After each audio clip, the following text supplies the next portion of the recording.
Друзья, послушайте секрет от Бога. У Иакова 1:5 сказано следующее. «Если же у кого из вас недостает мудрости, да просит у Бога». Вам не хватает мудрости? Попросите у Бога. А если вам не хватает здоровья? Вместо мудрости подставьте здоровье. Этим вы не исказите слово.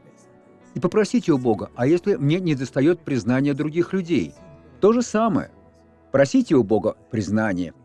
Всего, в чем вы нуждаетесь. Ведь все отклонения от дьявола, а все благословения от Бога. Можете просить.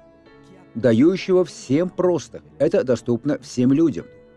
Нет, только не тебе. Ты мне не нравишься. Ты полный, худой, высокий, маленький. Все это глупости. Мы такие, какими Бог хочет, чтобы мы были, и Он хочет быть восславлен в нас таких. И без упреков. Он никогда не скажет, что вы недостойны. И дастся ему. Помолимся, Отец. Это прекрасное слово. Мы можем просить здоровья, мира. Можем просить ведения. Можем просить у Господа всего, в чем нуждаемся, и Он даст нам, не бросая в лицо обвинений в том, что мы поступили недостойно. Ведь достаточно исповедаться в грехах, и Господь простит нас и защитит, и мы станем победоносными людьми.